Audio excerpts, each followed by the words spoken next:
On the morning of June 20th, 1815, a courier arrived at the London offices of Nathan Mayer Rothschild with news from the battlefield of Waterloo. The Battle of Waterloo had been fought 3 days earlier, on June 18th. Napoleon had been defeated. Wellington had won. The news would not reach the British government for another day.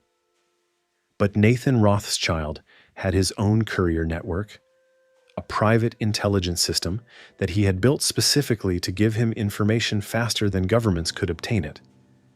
And he knew the result of Waterloo before the Prime Minister did. What happened next has been the subject of one of the most persistent legends in financial history.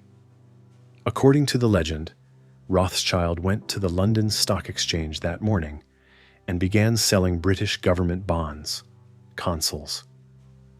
His selling was visible to other traders. They drew the obvious conclusion.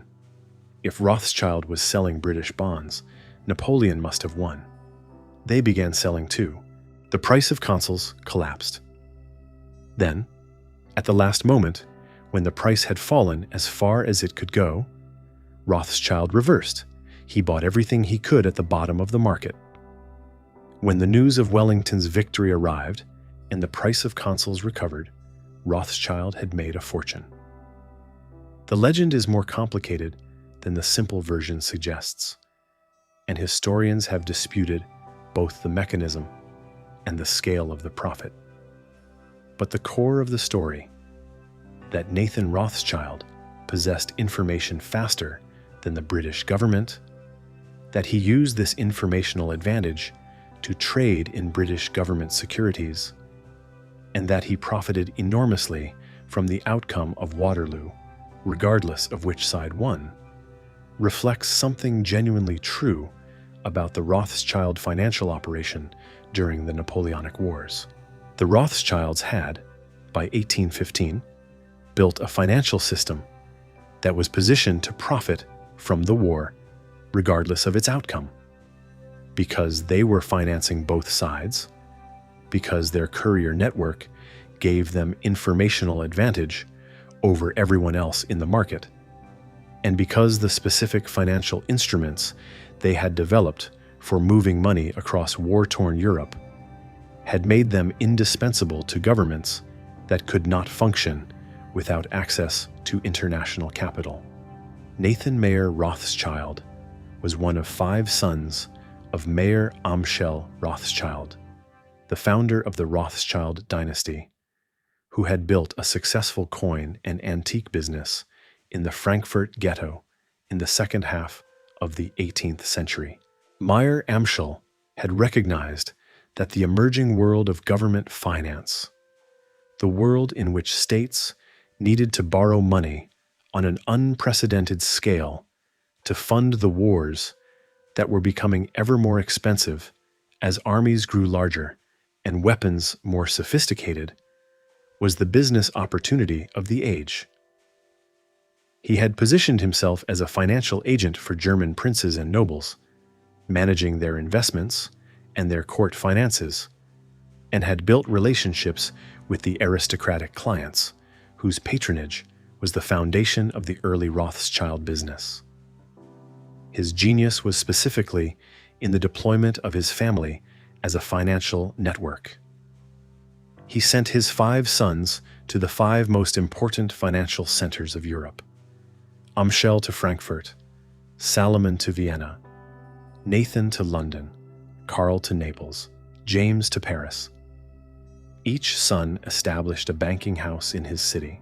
The 5 houses were simultaneously independent, each operating under local law, each having local clients and local relationships, and interconnected through a system of private communication that moved money, information, and securities across Europe faster than any government or competitor could manage. The Rothschild family network was the first genuinely multinational financial institution in history, and its multinational character was its specific competitive advantage. The specific advantage was most valuable during the Napoleonic Wars, the period from 1803 to 1815 during which Most of Europe was either fighting Napoleon, or occupied by him, or allied with him, and during which the movement of money across national borders was complicated by military conflict, by blockades, by currency instability, and by the political uncertainties that made ordinary commercial relationships difficult to maintain. In this environment, a financial network that could move money reliably across enemy lines, that could get British gold to Wellington's army in Spain, that could deliver payments to Napoleon's government in France, that could transfer funds between allied governments despite the disruption of conventional commercial channels, was worth more than any ordinary banking service. Nathan Rothschild's specific role in the British war effort is the most documented and most consequential dimension of the Rothschild-Napoleonic War story. Nathan had arrived in England in 1798, initially in Manchester, where he worked in the textile trade, and then in London, where he established himself as a bill broker, and later as a government bond dealer. His initial capital was modest, by the standards of the London financial establishment. His rise to prominence was extraordinarily rapid, driven by a combination of financial innovation, information advantage, and the specific opportunities that the war economy created for those willing and able to take on its financial complexities.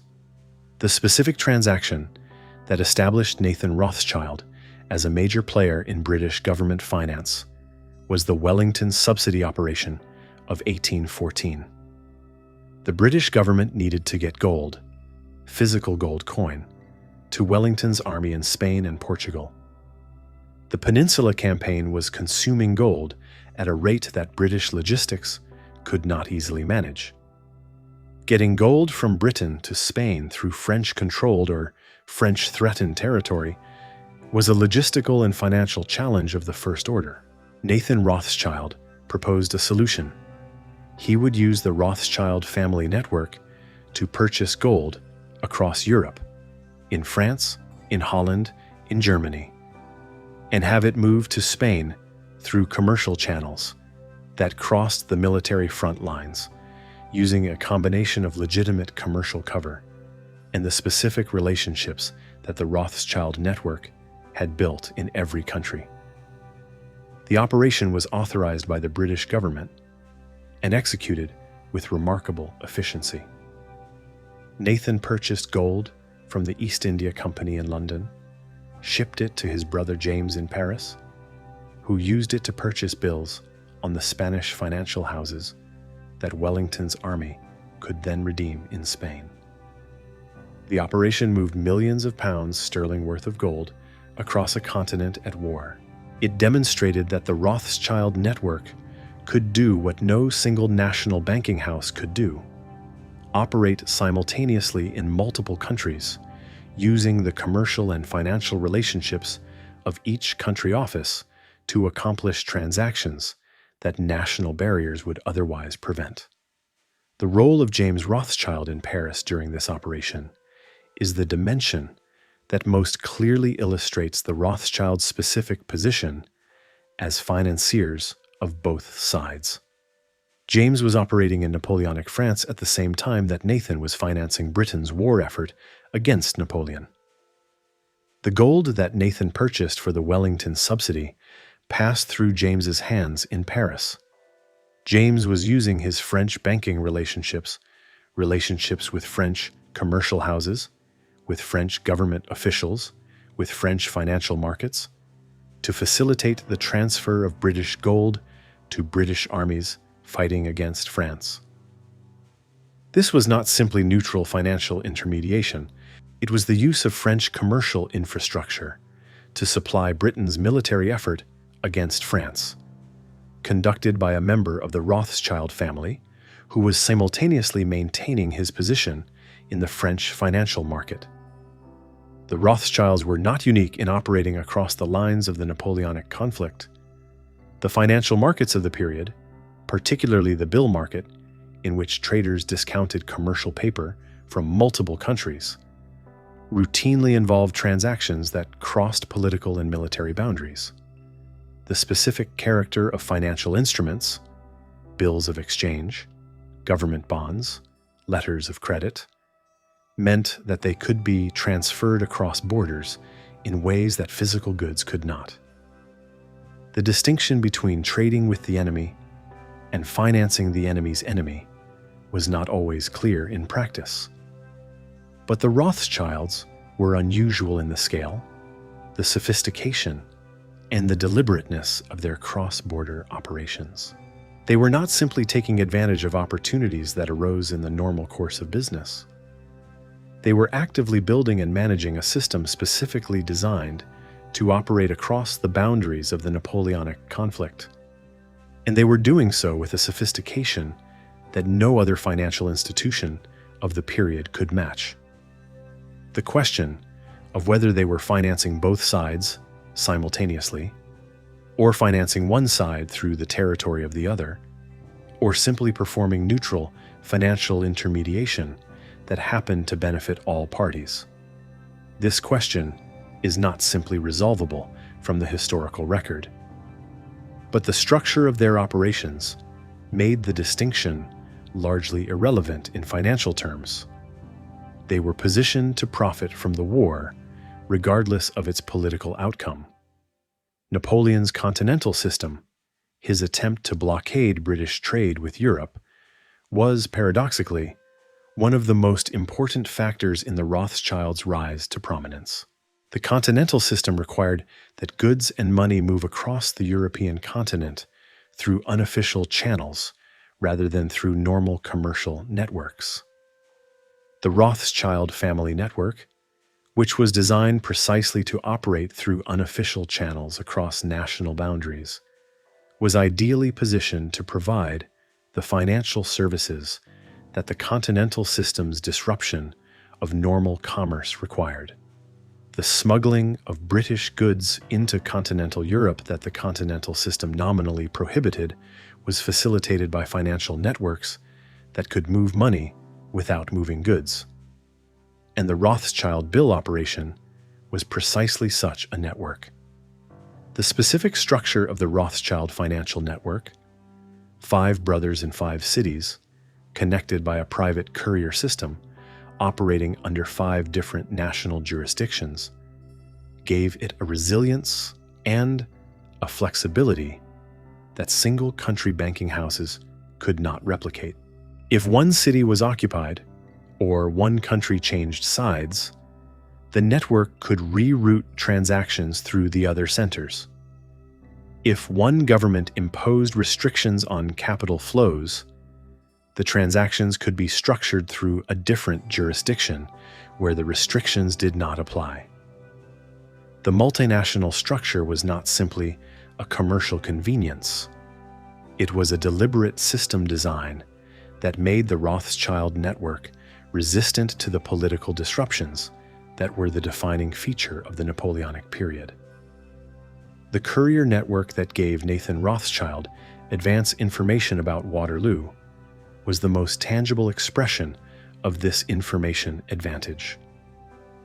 The Rothschilds maintained their own relay of couriers across Europe, riders who carried letters and messages on a schedule that was faster than any government postal service. The couriers crossed borders through commercial channels, carrying letters coded in a cipher that the Rothschilds had developed for their internal communications. The network was designed to give the Rothschild houses in different cities simultaneous awareness of events that would move financial markets, battles, peace negotiations, currency devaluations, government bond issuances, before that information was publicly available. The financial value of this informational advantage in the bond markets of the Napoleonic period was enormous. Government bond prices moved dramatically in response to military events. A British victory in Spain would raise the price of British consols and lower the price of French government bonds. A French military success would have the opposite effect.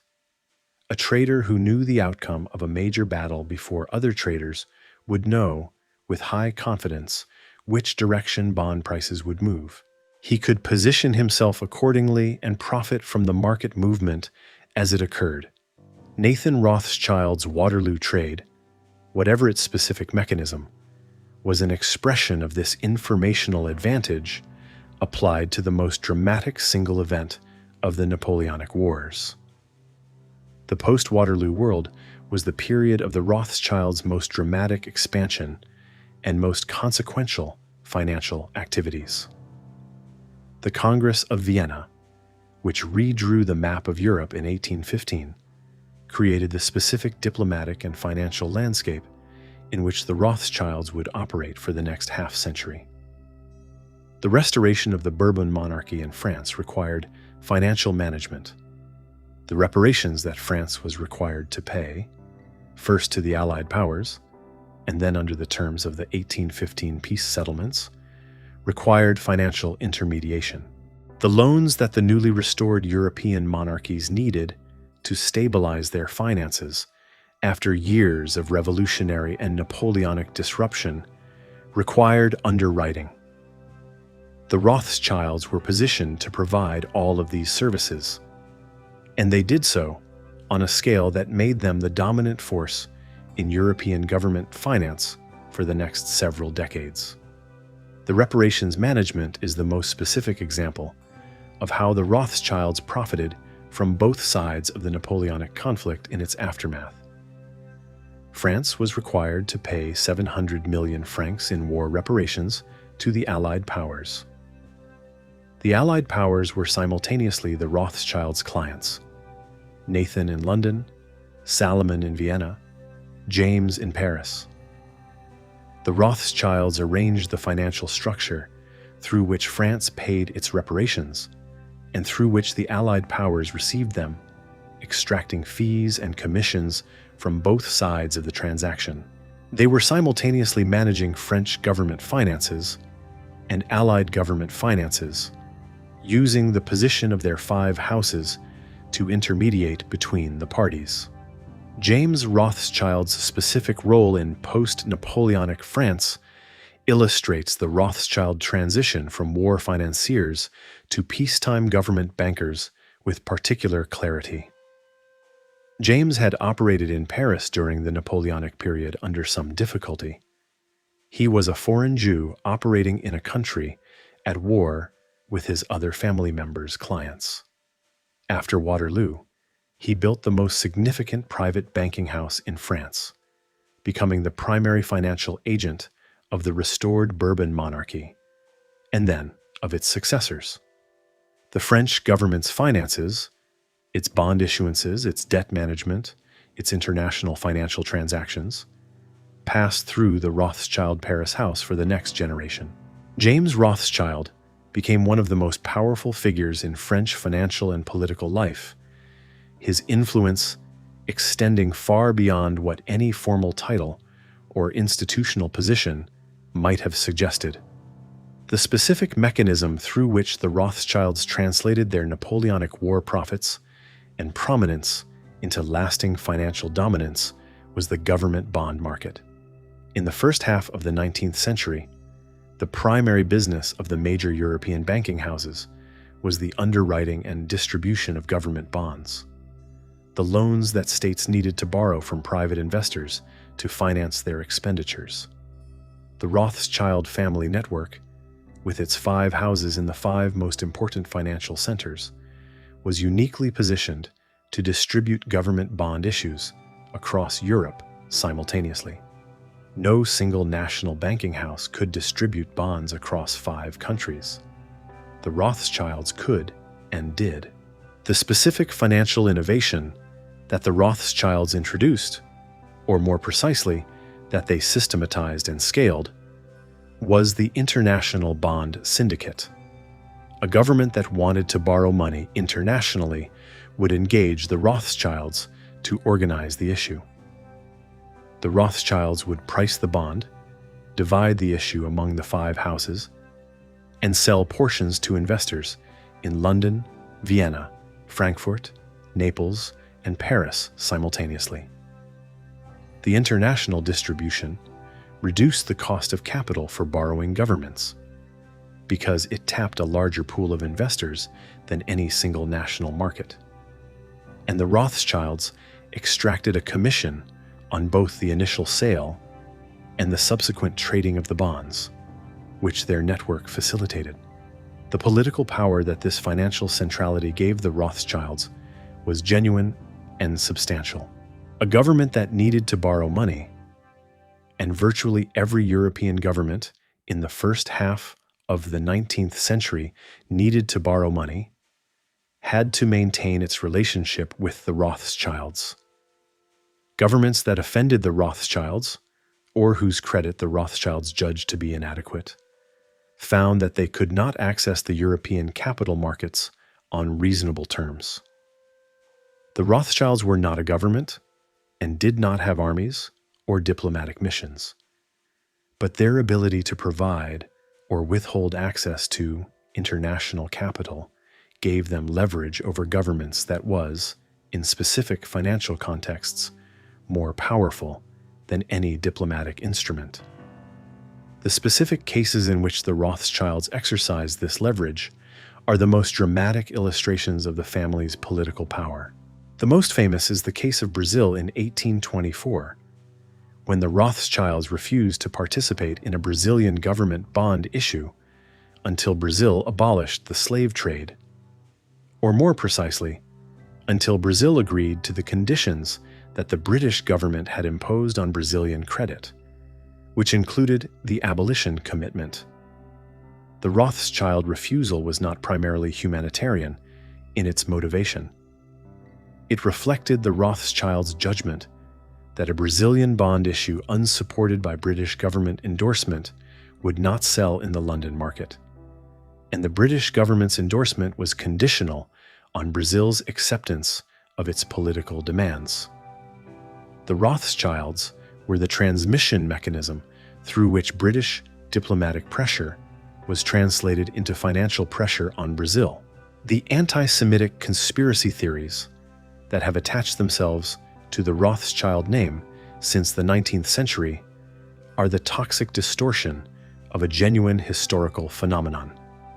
A family banking house that had achieved an extraordinary and unprecedented level of influence over European government finance through a combination of financial innovation, family network, informational advantage, and the specific opportunities that the Napoleonic Wars had created.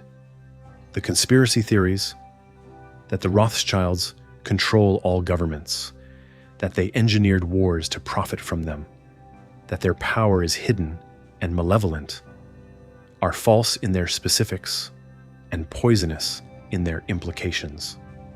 The historical reality of Rothschild power was not hidden. It was visible, it was substantial, and it was exercised through the ordinary mechanisms of financial capitalism, through lending, underwriting, bond trading, and the management of government finances, not through conspiracy. But the historical reality is also genuinely extraordinary. A family that began in the Frankfurt ghetto, legally confined to its specific street, legally prohibited from many occupations, legally barred from most of the institutions of European civic life, had, within 2 generations, and through the specific opportunities of the Napoleonic Wars, become the most powerful financial dynasty in Europe.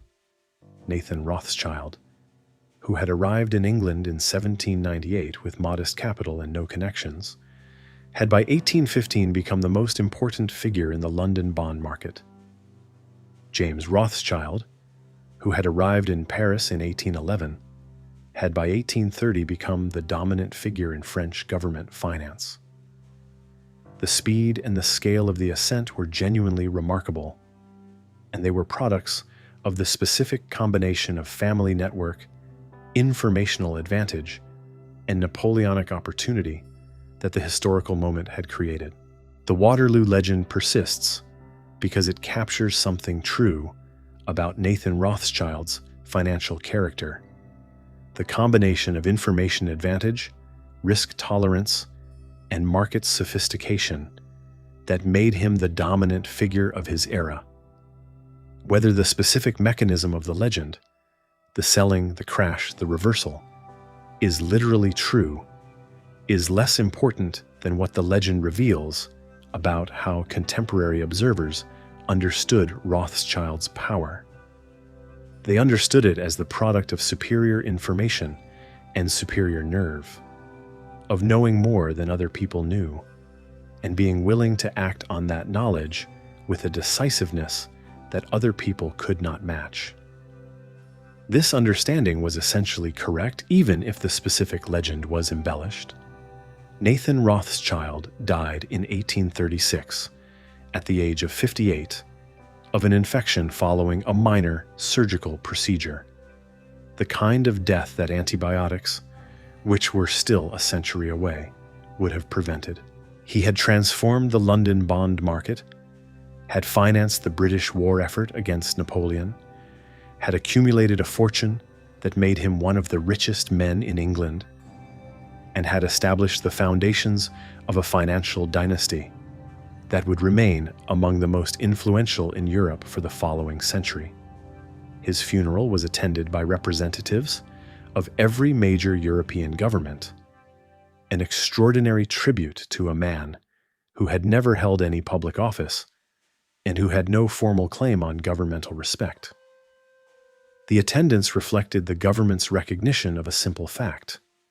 Nathan Rothschild had been, for the preceding 2 decades, an institution more important to their financial survival than any formal alliance or diplomatic relationship.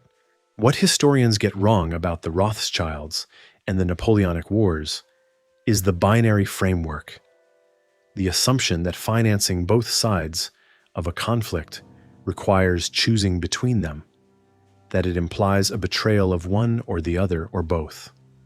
The Rothschild financial operation did not operate within this binary framework. It operated within a framework in which the movement of money across political boundaries was a service that all parties to the conflict needed and were willing to pay for, and in which the provider of that service was insulated from the political outcome, because the service was valuable to both sides, regardless of which side won. This is not a morally neutral observation.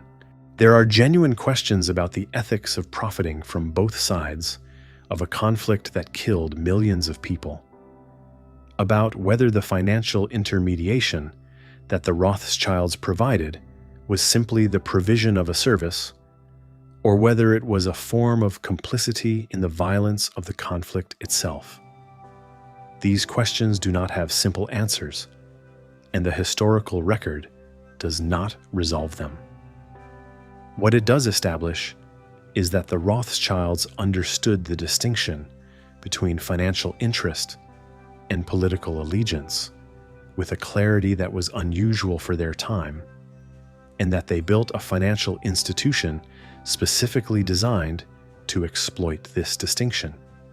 The world the Rothschilds helped to build, the world of international government bond markets, of multinational financial institutions, of capital that crosses political boundaries, regardless of the political conflicts between the states on either side, is the world that global finance still inhabits.